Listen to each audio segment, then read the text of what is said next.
정치의 맞수다 시작하겠습니다. 오늘은 윤희석 국민의힘 선임 대변인, 한민수 더불어민주당 의원과 함께하겠습니다. 어서 오세요. 안녕하세요. 안녕하세요.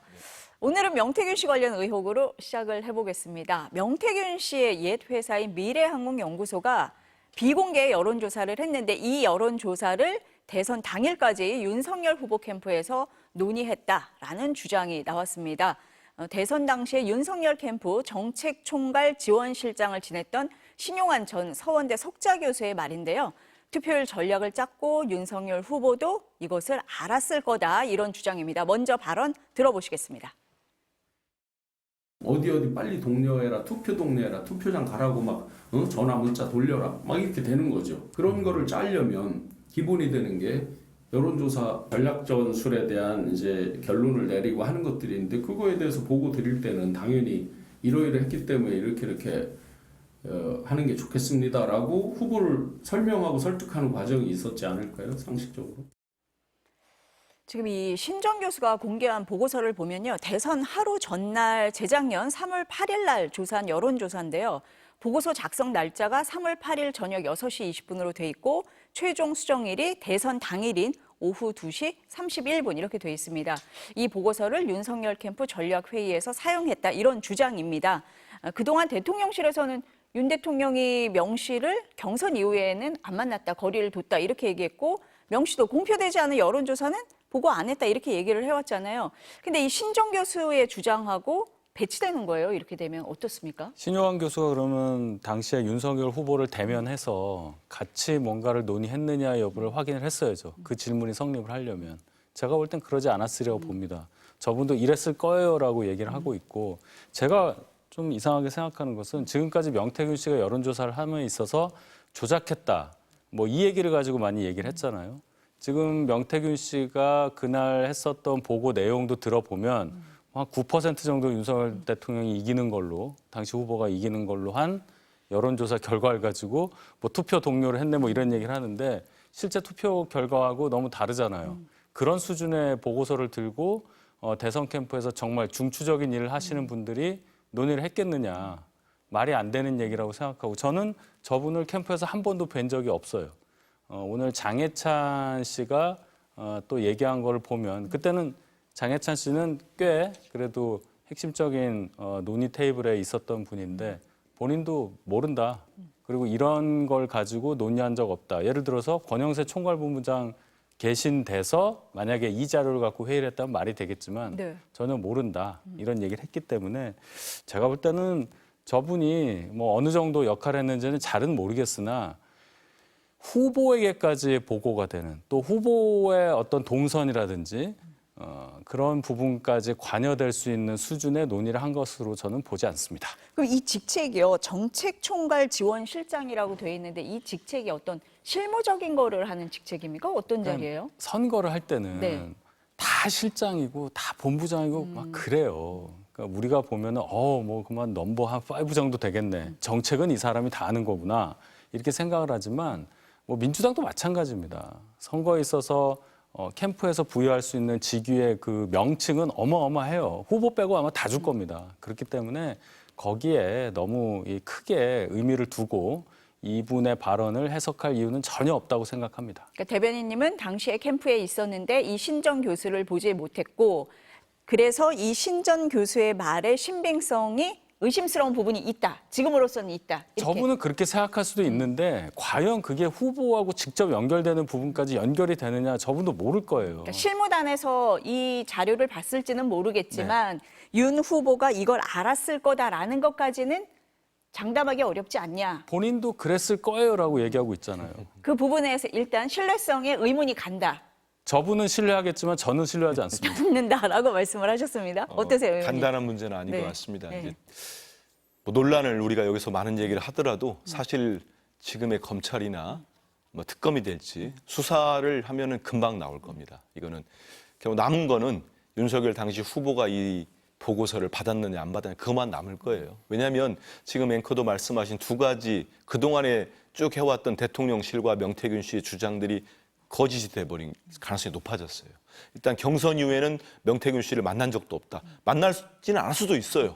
하지만 지금까지 보면 명태균 씨가 그 이후에도 깊숙이 관여를 했을 것 같은 정황은 계속 나오고 있습니다. 그리고 미공표 조사를 자기는 뭐 전달한 적이 없다고 했는데 이게 미래한국연구소고 명태균 씨가 한 조사라면은 이 시점에는 공표를 할 수가 없습니다. 이 기간 동안은 여론조사를 해봤자 공표한 조사는 못합니다. 그렇죠. 그렇지 않습니까? 예. 그러니까 이 벌써 주장이 맞지 않는 거예요. 더군다나 지금 공익 신고자, 제보자로 국회까지 나왔던 강혜경 씨가 국회 와서 얘기한 그 보고서하고 똑같다는 거 아닙니까? 그래서 신 교수가 얘기한 것은 상당히 설득력이 있다고 봐요. 그래서 이미 명태균 씨가 했던 조사들이 뭐 80차례가 넘는다는 얘기도 있는데 계속적으로 올라왔을 수가 있겠구나. 문제는 이런 조사가 정당한 대가를 지불했느냐, 아니면 말 그대로 그 윤석열 후보 캠프에서 그때는 이미 국민의힘의 후보가 됐으니까 국민의힘의 선대위에서 합법적인 조사를 진행했는가? 그게 지금 아닐 가능성이 높지 않습니까? 그럼 이건 불법 정치자금 문제까지 이건 법적인 문제로 바로 이어질 수 있기 때문에 상당히 심각한 상황으로 가고 있다. 저는 이거는 뭐 지금 명태균 씨의 게이트, 명태균 게이트의 지점들이 몇 개 있어요. 우리 국민들이 되게 헷갈리실 것 같은데 제가 좀 정리를 아주 한 10초 내에 정리를 네. 한다면 하나는 김건희 여사가 공천에 개입했다.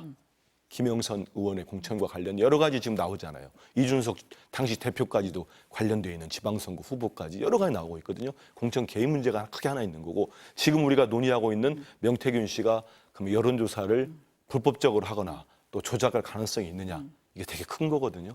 그다음에 이제 창원 산단 문제가 또 있는 거고 이 굴지가 크게 있는데 현재는 세 개 다 정권의 뿌리 자체를 흔들 수 있는 파괴력이 있다고 봅니다. 아니, 그러니까 지금 이 보고서가 지금 의원님 말씀하신 것처럼 미래한국연구소 전 직원이었던 강혜경 씨, 김영선 전 의원의 회계 책임자이기도 했죠. 국회 법사위에 제출한 보고서하고 같아요. 그럼 일단 미래한국연구소에서 이 조사를 했다라고 생각할 가능성이 좀 높은 거고, 근데 그때 강 씨가 얘기를 할 때 미래한국연구소가 윤석열 후보를 위해서 우리가 81차례 여론조사를 했고 3억 7,500만 원이 들었다. 이런 얘기를 지금 계속하고 있어요. 근데 만약에 무료로 제공을 받았다. 그럼 불법 정치자금법 위반이 되잖아요. 제가 그 말씀을 계속 드리는데 네. 자, 방금 전에도 이 보고서의 수준이라는 걸 말씀을 드렸잖아요.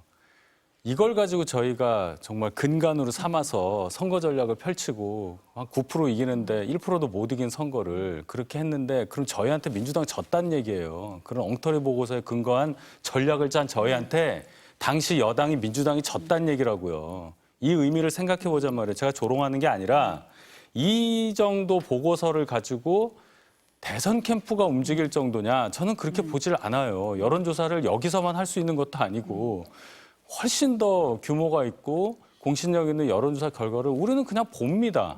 그냥 보잖아요. 그렇죠?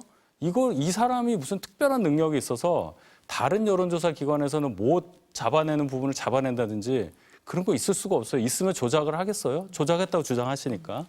그렇기 때문에 이제 중요한 거는 대가성 여부로 가는 건데 제가 그래서 과거에 많이 있었던 월부 책장수 얘기를 한 거예요. 집에다 그냥 갖다 주잖아요. 그냥 갑니다. 그리고 고지서만 줘요. 갖다 줬으니까 돈을 내라.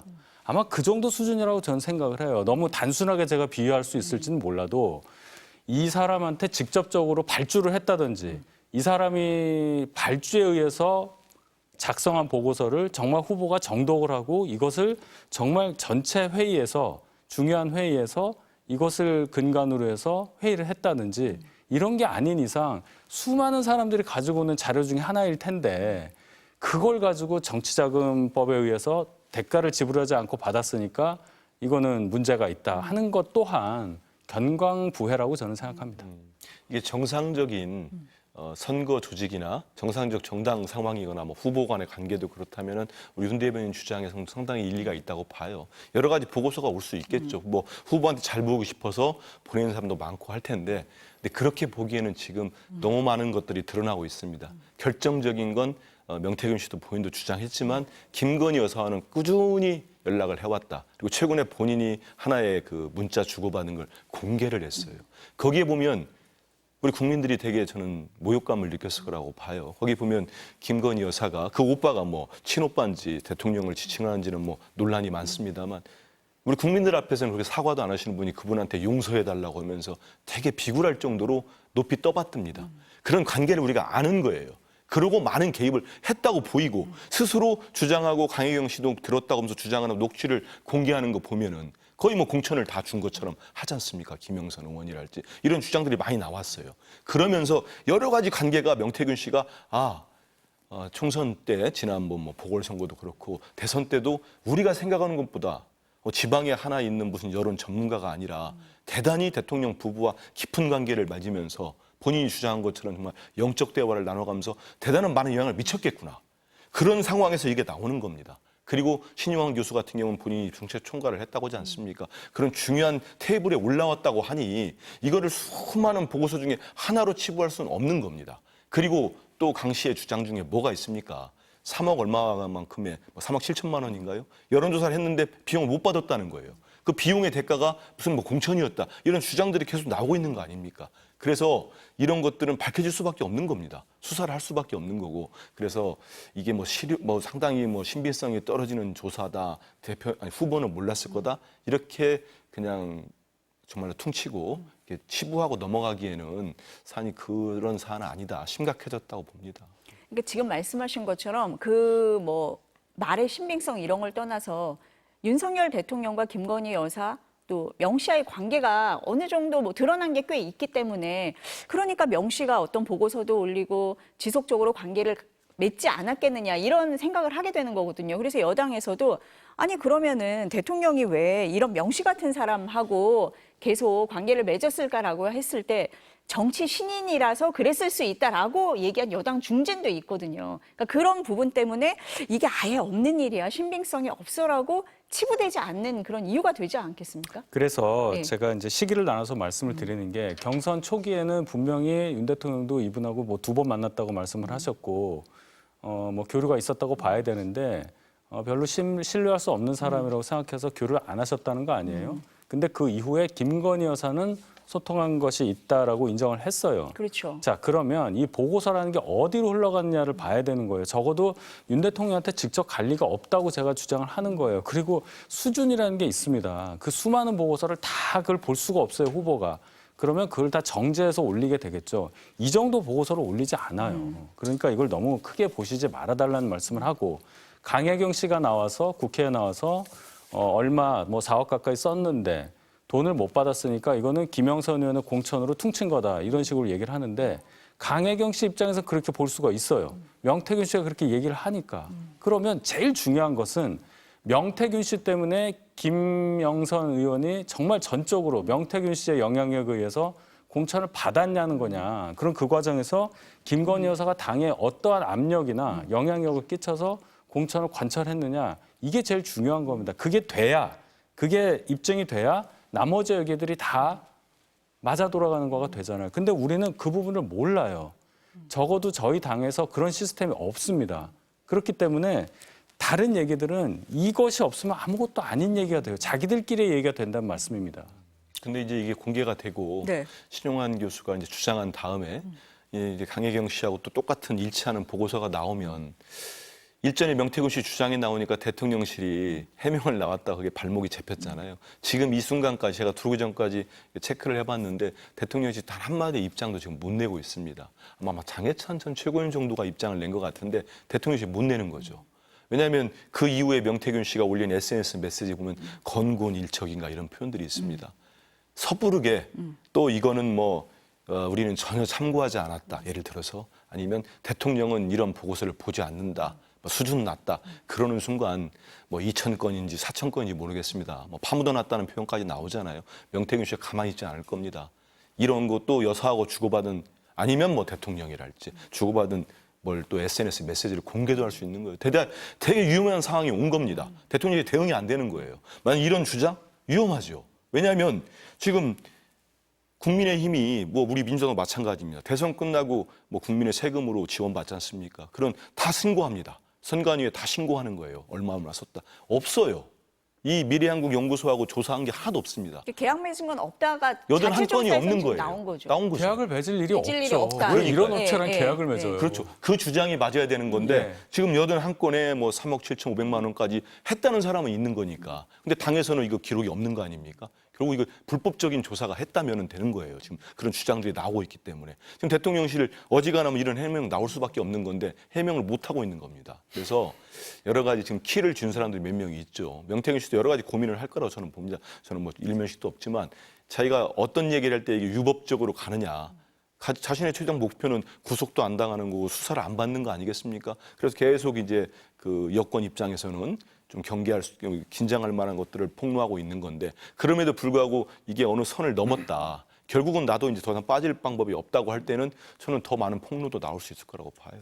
지금 말씀하신 것처럼 이제 명태균 씨가 자신은 정권 교체에 한 몸을 바쳤다. 운명을 건 승부를 뜻하는 지금 건곤일처 이 사자성어까지 SNS에 올렸어요. 그럼 다음에 또 뭐 나오는 거 아니야? 이렇게 생각들을 하는데 왜냐하면 아까 말씀하셨지만 이제 검찰이 이거 관련해서 수사를 하고 있는데 그 미래한국연구소의 법인 등기상 대표죠. 김모 소장을 소환 조사를 했어요. 그랬더니 이 김 소장이 아니, 나는 이름만 빌려준 거다. 실소유주는 명태균 씨다.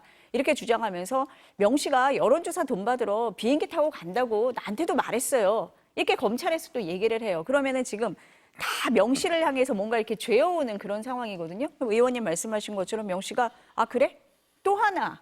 이렇게 해도 할 수 있는 상황이 올 수도 있는 거잖아요. 그건 뭐 명태균 씨가 뭐 하든지 말든지 저희랑은 상관없습니다. 그 파괴력이 어떠냐 저는 단언을 해요. 이분이 무슨 증거를 갖고 있는지 뭐 대화한 캡처본을 낸다든지 그건 뭐 어쩔 수 없습니다. 그러나 결과적으로 저희 당이 어떤 대선을 치른다든지 재보궐선거에서 뭐 후보를 선정한다든지 그 과정에서 이 사람이 관여했다는 증거는 아닐 거예요. 그냥 특정인 굉장히 영향력 있는 사람들하고 교류했다. 이 사람이 나를 이 정도로 믿는다. 나를 이렇게 거대하게 생각했는데 당신들 왜 그래? 이 수준을 벗어날 수 없다고 생각합니다. 그게 세상 이치예요. 말뿐인 폭로가 될 수 있다. 네. 명목상 네. 대표라신 김모 씨의 이런 진술이 저는 언론을 통해 나오는 것도 저는 심상치 않게 봅니다. 왜냐하면 이게 처음 이제 선관위에서 그 회계를 보니까 이상할 거 아닙니까? 이제 김영선 의원의 네. 그걸 가지고 수사를 의뢰하고 들어간 거잖아요. 그게 아마 작년 말쯤인 것 같아요. 지금 10월입니다. 지금까지 저는 뭐 창원지검이나 그또 검찰을 다 뭐 이렇게 무시하는 건 아닙니다만 상당 부분 수사를 제대로 안 했던 것 같아요. 뭐 형사부를 할지 이런데 배당도 안 하고 수사과로 해놨다는 거 아닙니까? 보도를 보니까. 그 얘기는 수사 의지가 없었다고 보는 거죠. 근데 지금 단계는 저는 이제 그 단계는 넘어섰다고 봅니다. 그 김건희 여사의 도이치모터스 주가 조작 의혹과 관련된 여러 증거들이 보도를 통해 많이 나왔잖아요. 저는 검찰에서도 아 이거는 더 이상 안 되는구나. 왜냐하면 검사들도 정권을 바뀌거나 다음 정권 됐을 때 책임져야 됩니다. 이 사건 역시 저는 이제 더 이상 뭐 덮어놓고 주는 단계는 넘어섰고 지금 많은 말들이 나옵니다. 그럼 명태균 씨 입장에서도 본인이 살 수 있는 방법 아니면 피해를 최소화할 수 있는 방법을 찾으려고 할 겁니다. 그리고 지금의 국민의힘 입장에서는 어떤 식으로든지 정리를 할 필요가 있을 거예요. 당시 선거 때하고는 뭐 지금 한동훈 대표가 당시 선거를 치른 건 아니기 때문에 여러 가지 정리를 해 나갈 텐데 이거를 뭐 용산 대통령실하고 같이 묶음으로 들어가는 순간 뭐 같이 힘들어질 테고 어느 순간은 잘라내고 수사를 촉구하거나 뭐 제대로 수사가 안 되면 저희들을 볼 때는 뭐 특검을 할 수밖에 없지 않나는 생각을 합니다.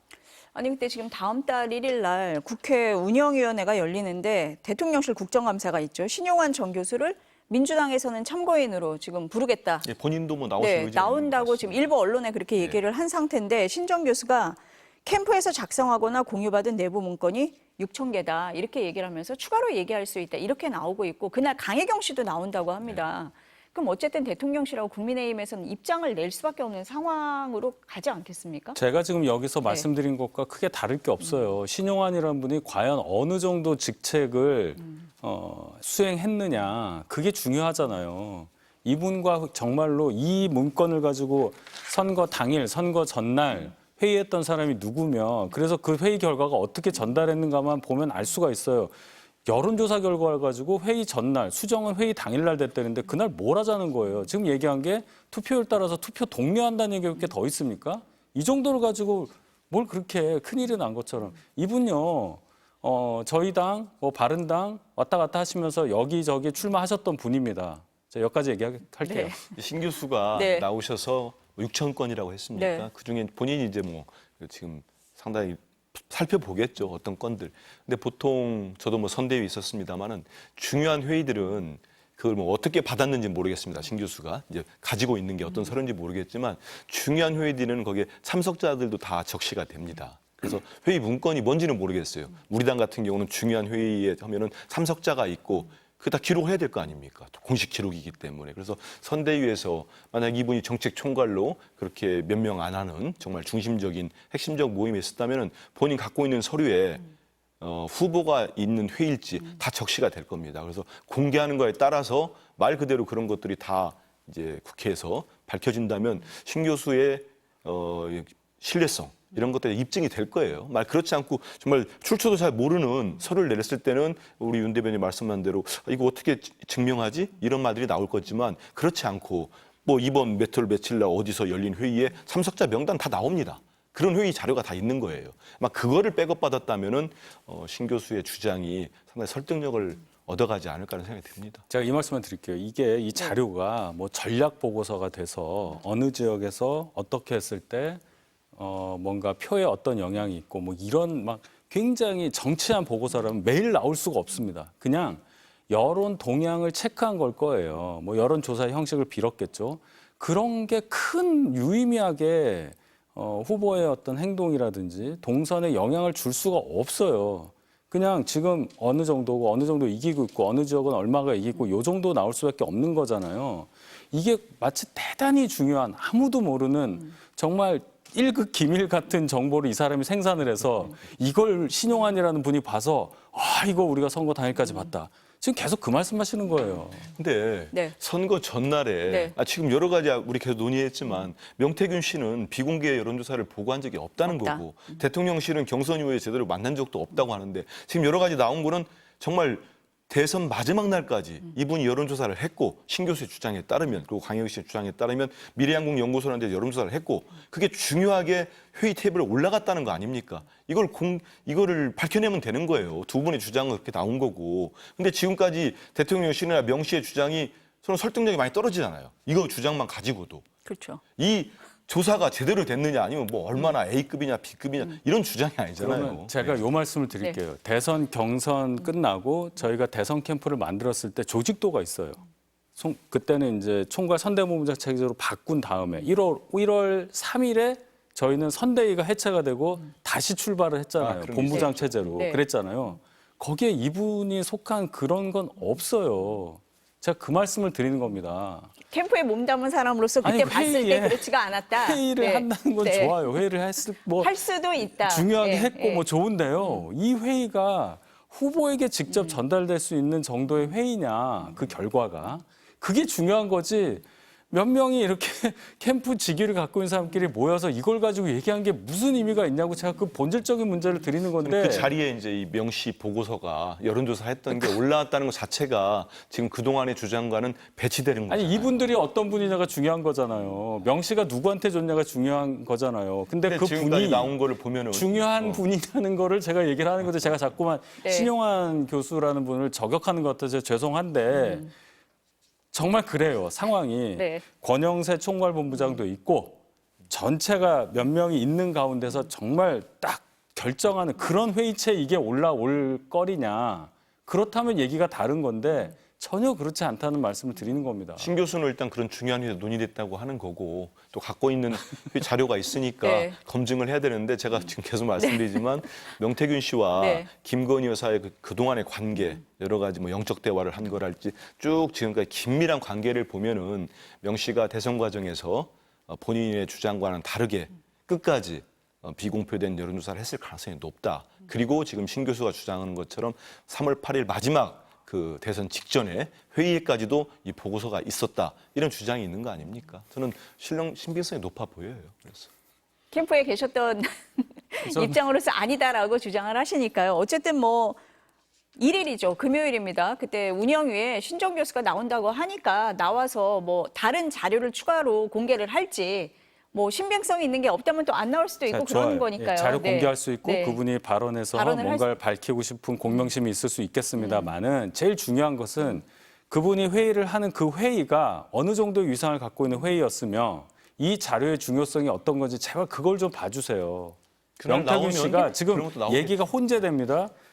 경선 이후에는 안 만났다며 준 건 맞네. 근데 누구한테 줬냐는 지금 얘기를 안 하고 있잖아요. 그렇죠? 네. 신용환 교수하고 윤석열 대통령 당시 후보와의 관계를 봐보잔 말이에요. 얼마나 가까운지, 얼마나 먼지 이게 먼저 규정이 돼야 지금 하는 얘기가 의미가 있다고 저는 생각합니다. 그 고리가 없는데 그 다음 얘기가 무슨 의미가 아무 있느냐 의미 지금 이렇게 없죠. 말씀을 하시는 그런데 거네요. 중요한 진술들이 나왔죠. 네. 왜냐하면 윤 대변인이 그렇게 주장할 수 있지만 중요한 진술들이 뭐가 나왔냐면 강혜경 씨와 그다음에 또 그 김모 씨 김 소장. 주장, 네. 김 소장 주장도 있고 그다음에 녹취한 파일들이 지금 날려졌잖아요.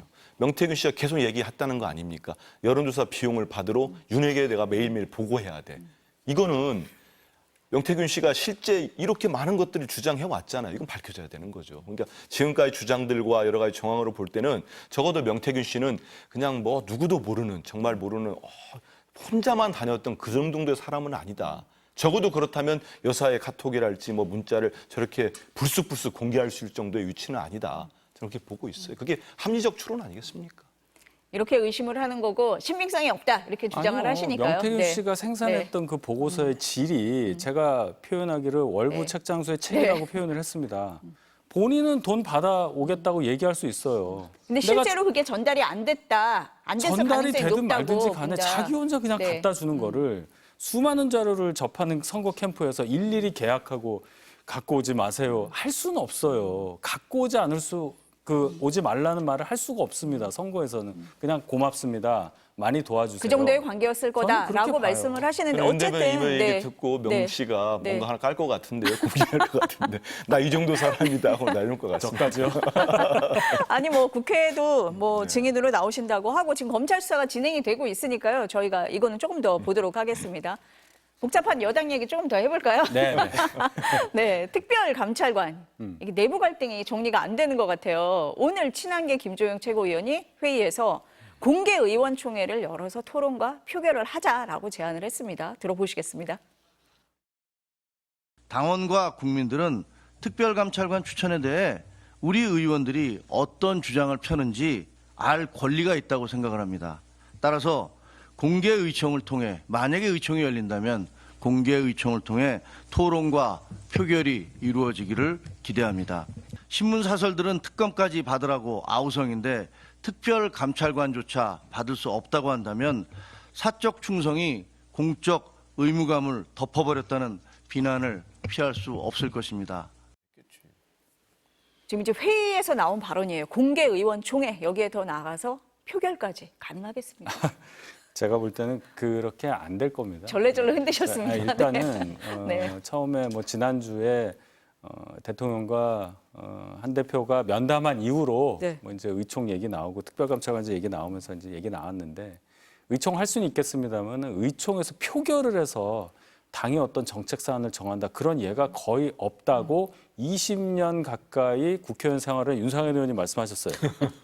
20년 동안 기억이 없다는 수준으로 대충 박수치고 이렇게 이제 가는 건데 지금 특별감찰관제가 그렇게 투표까지 해서 정할 사안이냐 이제 그런 생각을 해야 될 거고 투표를 해서 어느 한쪽으로 결정이 난다 한들 그것이 당의 화합과 저희 당의 재집권 기반 마련에 무슨 도움이 되겠느냐 이게 제일 중요한 거죠. 이것은 투표 결과 그 숫자 때문에라도 무수한 보도를 나올 겁니다. 몇 표가 누구고 몇 표는 어디고 누가 거기에 속해 있고 그러니까 이런 문제는 제가 볼 땐 공개 의총을 통해서 밝혀지는 것은 그거는 뭐 당에서 원하지 않고 책임 있는 분들이 따로 대화를 통해서 적절하게 이끌어갈 수 있는 의제 정도라고 생각합니다. 전 추경호 원내대표가 네. 의총 얘기를 했기 때문에 의총에서 논의해보자 했기 때문에 처음에 이 얘기를 접하고는 친윤계 최고위원이 했나? 했는데 아니잖아요. 김종일 최고위원은 친한계 최고위원이라는 거 아니에요. 그래서 그 다음에 넘어가 보면은 그동안 언론에서 한 친윤계 의원들이 현역 의원들이 한 20여 명 아니 친한계가 20여 명 되고 네. 친윤계가 한 60명 정도 되고 나머지 중립지대 그 사이에 다 많이 빼왔나 이런 생각을 했습니다. 왜냐하면 표결을 하자고 했으니까 다른 당 사정이지만 이 문제를 놓고 정책을 놓고도 잘 당에서는 의총에서 표결은 잘 안 씁니다. 서로 치열한 논쟁을 하고 하나로 이렇게 모아가는 걸 하지 거기서 표결을 하면은 당이 쉽지 않은 상황이 올 거예요. 특히 김건희 여사를 둘러싼 특별감찰관 가지고 저는 제가 볼 때 이 전국을 돌파도 못합니다. 근데 그 건을 놓고 국민의힘이 표결을 붙였다? 그 뒷감당 못할 것 같은데요. 그래서 모르겠습니다. 김종인 최고위원이 한 대표랑 한동훈 대표랑 얘기를 한 다음에 저 말씀하셨는지는 모르겠는데 상당히 국민의힘이 어려운 상황에 처할 수 있다. 만약 저거를 표결을 붙인다면 그런 생각은 듭니다. 다들 그러세요. 지금 이제 언론에서도 말씀하신 것처럼 친한이 몇 명이냐, 친윤이 몇 명이냐 벌써 표 계산을 하고 있고 뭐 심리적 분당 얘기까지 나왔었잖아요. 그럼 그걸 막기 위해서 말씀하신 것처럼 그럼 한 대표와 추경호 원내대표가 만나서 뭐 중재안이라도 만들어야 되는 거 아니냐 이런 얘기를 해요. 그런 작업이 좀 되고 있는 겁니까? 어떻습니까? 충분히 가능한 얘기고 네. 뭐 오늘 아침에도 최고위원회 하기 전에 따로 차담을 하신 걸로 알고 있고 뭐 오늘 내일 모레 이 사이에 또 만나서 또 중요한 얘기를 하실 수도 있는 거죠. 왜냐하면 금요일 11월 1일 날 말씀하신 대로 운영이 국감이 있잖아요. 거기에 대비하기 위해서라도 이 문제는 저희가 입장을 아주 잘 정리해서 하나 만들어 놔야 되는 게 사실입니다. 그렇다면은 어떤 식으로든 크게 뭔가 갈등 양상이 아니라는 것을 국민들께 말씀을 드려야 하는 과정이 필요한데 그런 차원에서 의총 열 수는 있겠습니다만은 표결한다는 것은 상상하기가 좀 어렵고 용산에서도 여러 협의 과정을 통해서 뭔가 준비하는 것이 분명히 있으리라고 저는 생각합니다. 그런 차원으로 좀 지켜봐야 될 필요가 있다. 네. 아니 언론에 보니까 대통령실하고 친윤계에서 김건희 여사 논란과 관련한 해법을 검토 중이다, 고민 중이다 이런 얘기 나오는데 네. 실제로 그렇게 하고 있다는 말씀으로 들리는데. 그렇죠. 네. 용산에서 한번 보십시오. 얼마 전에 그 여론조사 결과가 나왔을 때 이례적으로 입장 표명이 있었어요. 굉장히 엄중하게 본다는 입장 표명이 있었고 그 얘기는 뭔가 준비하지 않을 수 없다는 걸 용산 스스로 당연히 잘 알고 있다는 메시지입니다. 당연히 준비를 하고 있겠죠. 근데 그것을 어떤 수준으로 어떤 것을 하겠느냐 하는 거는 저희도 뭐 모르는 거지만 적어도 그것을 염두에 두고 지금 뭔가를 하고 있다는 것은 사실이라고 봐야 되겠죠. 그러면 그것이 언제 실현되느냐? 제가 볼 때는 11월 1일 운영이 국감과 맞물려서 이루어질 가능성도 있다고 저는 생각합니다. 정상적인 대통령과 정상적인 대통령실이라면 진작 나왔어야 되죠. 그렇지 않습니까? 김건희 여사 특검법도 몇 차례 거부권 쓰시고 최혜병 특검도 그랬고 국민들이 지금 뭐 분노가 저는 임계점을 넘어섰다고 봅니다. 국민들 입에서 그 임기 못 참겠다는 말씀들을 그냥 하시잖아요. 저를 보고도 하시는데 저는 대통령실이 지금이라도 고민을 한다고 하니까 제대로 된 걸 내놨으면 좋겠습니다. 근데 언론 지상에 나오는 것처럼 뭐 대통령의 포괄적 사과, 여사의 서면 사과, 뭐 그다음에 이런 것들 그거는 저는 뭐 더 위험한 상황으로 대통령 입장에 처할 수밖에 없고 제대로 된 걸 나와야 됩니다. 저는 한동훈 대표나 추경호 대표가 특별감찰관 문제 가지고 어떤 뭐 공통적인 의견을 모을지는 모르겠어요. 근데 그거가 과연 해법이 될 것인가? 여권 내에서는 뭐 이게 해법이라고 의견을 모을 수도 있겠죠. 근데 결국은 제가 어제 논평단화됐습니다만 저는 대통령께서 이제는 대한민국 국민과 김건희 여사와 선택을 할 때가 온 것 같아요. 그럼 누굴 선택해야 됩니까? 대통령이. 국민을 선택해야 되지 않겠습니까? 그러면 많은 것들을 결국은 저는 수사를 통해서 우리들이 정말 훌륭한 대통령으로서 우리 앞서선 대통령들 평가하는 분들 여러 분 계세요. 그분들 자식 문제 나오면 다 받았습니다. 한 명도 아니고 어떤 분은 2명까지도 구속, 3명까지 다 받아들였습니다. 왜 그랬겠습니까? 지금 대통령처럼 하면은 다 거부할 수 있죠. 거부권 쓰면 됩니다. 그러지 않았어요. 그건 국민들이 원하니까 그렇게 한 겁니다. 근데 이제 와가지고 뭐 이런 식의 미봉책 제가 듣기에 지금까지 그거로는 수습 안 될 겁니다. 이제는 특별감찰관 얘기 나오니까 제 주변 분들 모두에게 그 누가 하라고냐고. 그건 지금부터 감시하겠다는 거 아닙니까? 감찰하겠다는. 지금까지 이루어진 거에 대한 각종 비리 의혹과 온갖 추문에 대해서 수사하라는 거잖아요. 우리 국민들은. 근데 그거에 대해서 입장이 없잖아요. 한 대표도 그렇고 대통령실도 그렇고. 거기에 대한 거 나와야죠.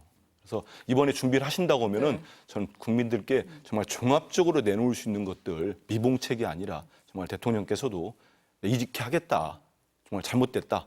그렇게 하셔야 지지율도 좀 올라가고 국정 운영도 하실 수 있다 봅니다. 아니 수요일에 한동훈 대표 취임 100일이잖아요. 기자회견 한다고 하는데 그럼 대통령과 차별화를 더 하면서 발언 수위를 좀 높일 수도 있다 이런 얘기도 나오는데요. 그건 지극히 야권의 시각이죠. 야권의 시각입니까? 우리가 그렇게 보진 않았습니다.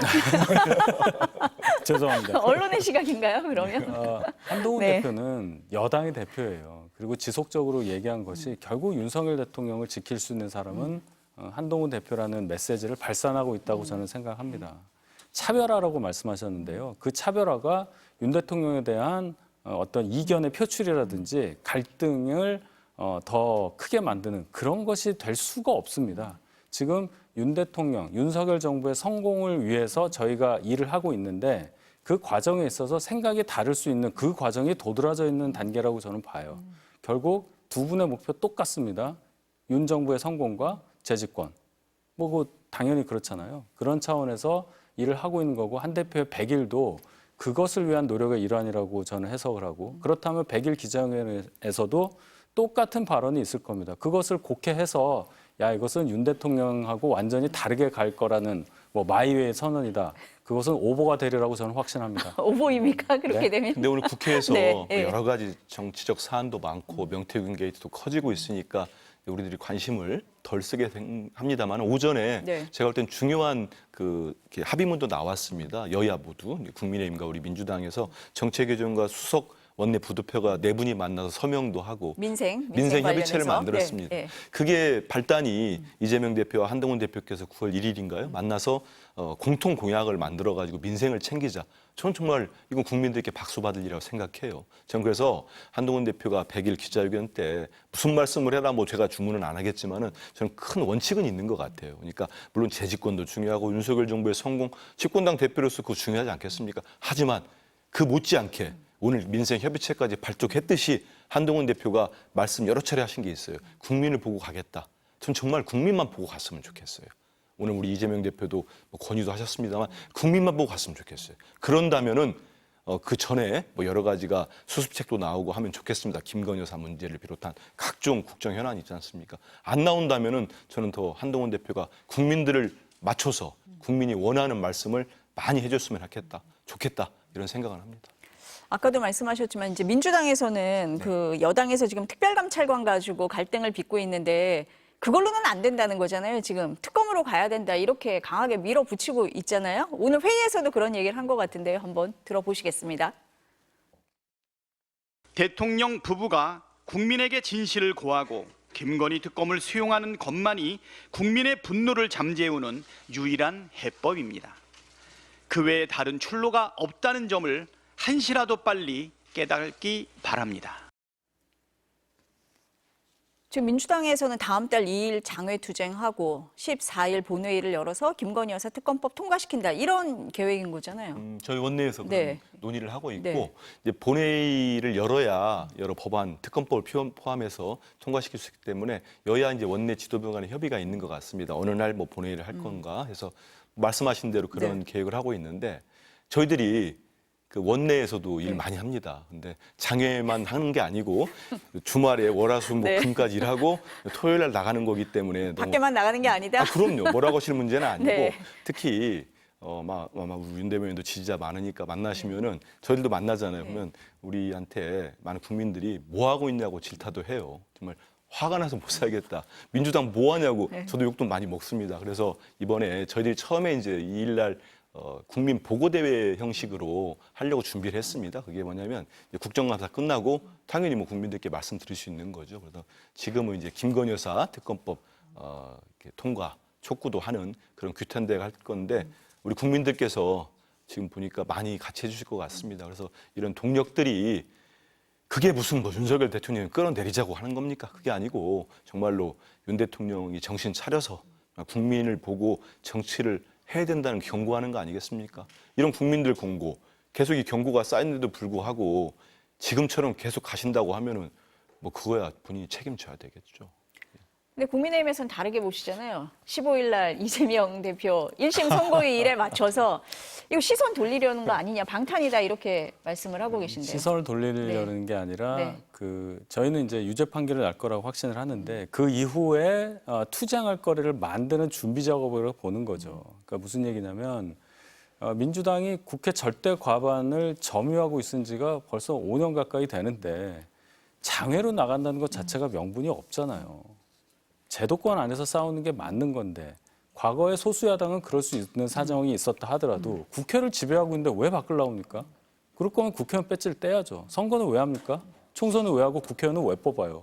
장외는 아무나 나갈 수 있기 때문에 제가 이 말씀을 드리는 거예요. 그러면 왜 하느냐? 국민 보고대회라고 말씀하셨는데 국민들께 굳이 그거 국민 보고대회 안 해도 국민들 다 알고 계신단 말이에요.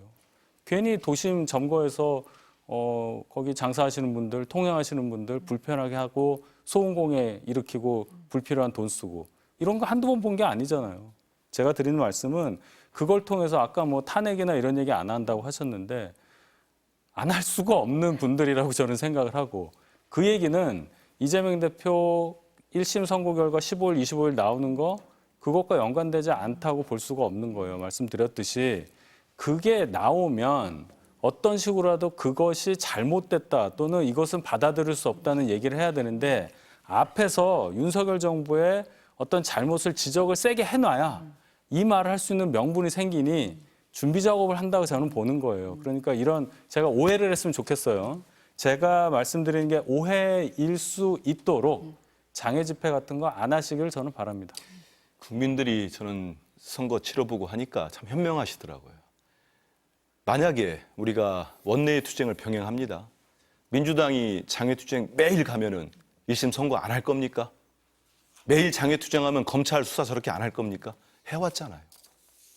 14일 날은 또 김혜경 여사 그 7만 8천 원 쓴 거 가지고 선고 나옵니다. 그 사이에 김건희 여사 뭐 하고 있었습니까? 단 한 번 조사받은 적 있습니까? 제대로? 압수수색 제대로 받은 적 있어요? 검찰 거짓말까지 했어요. 국민들 앞에서. 압수수색 했다고. 압수수색 영장 쳤는데 기각됐다고. 거짓말로 단 하루 만에 드러났어요. 그런 검찰이 지금까지 이렇게 수사를 해왔습니다. 그러면 저희들이 2일 날 나간다고 15일 선고 안 할 거예요? 재판부에서? 그러니까 그걸 억지로 연결시키면 우리 국민들이 다 압니다. 너무 심하구나 이런 말씀 할 거고 저희들이 아까도 말씀드린 원내외 병 투쟁하는 거고 저는 15일이나 25일 두 개 1심 선고 나오는데 제 기대기도 하고 저는 현명한 재판부가 잘 판단할 거라고 봅니다. 제가 만나는 국민의힘 의원들 내부에서도 그걸 가지고 공직선거법 인지의 문제 가지고 건 거는 너무 좀 심했다는 얘기도 자기들도 합니다. 그렇기 때문에 재판부가 잘 판단하실 거고 저는 정말로 많은 얘기들 하잖아요. 대통령도 그랬고 윤 대통령도 그렇고 한동훈 대표도 그러셨고 뭐 이원석 전 검찰총장도 그랬고 저는 대한민국에서 저도 마찬가지입니다. 우리 셋 다 마찬가지고 법이 평등했으면 좋겠어요. 법 앞에 예외는 없었으면 좋겠습니다. 그거는 김건희 여사도 예외면 안 되고 윤석열 대통령도 예외면 안 됩니다. 우리 이재명 대표나 모든 사람이 예외 없이 다 조사받잖아요. 그리고 선고까지 기다리고 있는 거 아닙니까? 그래야 대한민국 민주주의 국가 아닙니까? 그렇죠? 좀 그랬으면 좋겠습니다. 대변님이 오해였으면 좋겠다고 하시니까요. 네, 지켜보시죠. 네. 네, 이런 상황에 그럼 여야 대표회담은 어떻게 돼가는 거예요? 지금 오늘 아침에 이재명 대표가 회의에서 예. 여야 대표회담 요청 다시 말씀하시고 회담 정례화도 제안을 했는데 그 조승래 대변인이 네. 실무진 통해 접촉했는데 국민의힘에서 구체적인 답변이 없었다 이렇게 말씀을 하셨는데 그렇습니까? 저희 당 사정이 좀 복잡해서 그럴 수는 있는데 어쨌든 한동훈 네. 대표가 거의 뭐 즉석에서 받은 것과 마찬가지일 정도로 수락을 빨리 했기 때문에 네. 2차 회담의 성사 여부에 대해서는 의심의 여지가 없다고 생각합니다. 중요한 건 이제 두 분이 만나서 무슨 얘기를 할 거냐. 이재명 대표가 무슨 얘기를 하고 한동훈 대표가 무슨 얘기를 해서 이 국회 경색, 전국 경색을 어떻게 풀 거냐 그런 건데요. 어쨌든 뭐 빨리 만나시게 될 가능성이 저는 크다고 보고 다만 아직까지 그 운영위 국감도 남아 있고 네. 이런 이제 고비를 넘어야 되니까 또 특검 얘기도 할 거고 특감 얘기도 할 거고 저도 그 의제의 범위에 대해서는 좀 아직 지켜봐야 된다고 봅니다. 지난주에 이제 대표가 네. 비공개에 저도 있었으니까 네. 제가 브리핑을 했는데 빨리 서둘러서 의제하고 시기 방식을 논의했으면 좋겠다. 그래서 바로 저희들이 이제 착수를 했는데 네.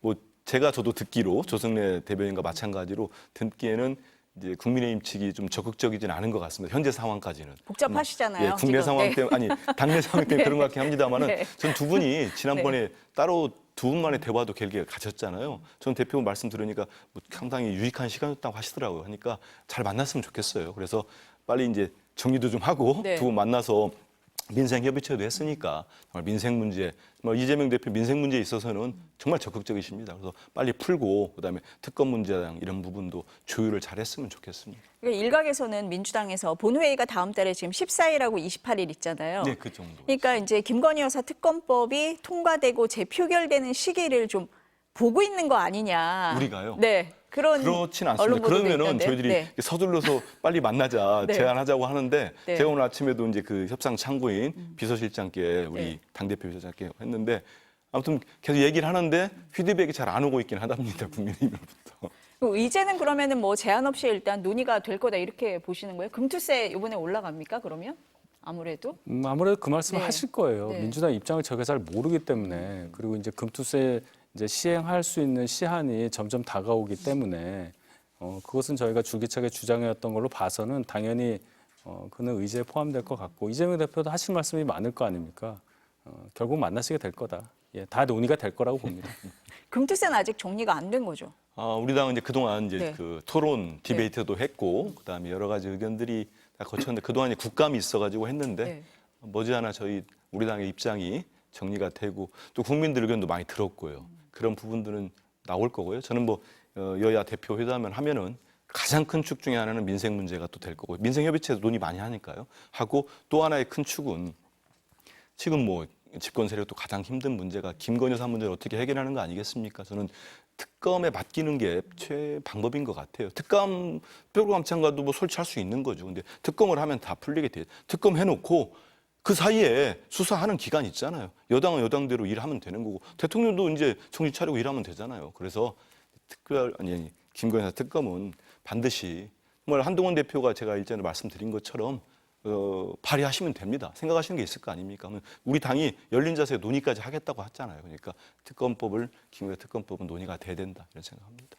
국민의힘에서는 의제로는 선정 안 하려고 하는 움직임은 있는 것 같은데요. 김건희 특검이요? 여사 특검법은. 네. 아직은 특검을 네. 논의할 상황이 아니죠. 일단 민주당이 발의한 내용 자체를 보면 저희가 도저히 받아들일 수 없는 이유가 너무 많고 거기에 대해서 민주당에서 어떠한 뭐 수정 의사나 이런 게 전달된 게 없기 때문에 그런 게 없는데 지금 특검을 얘기할 계제가 아니죠. 네. 의제는 아직까지는 열려 있는 것 같습니다. 오늘 말씀은 여기까지 듣겠습니다. 감사합니다. 고맙습니다.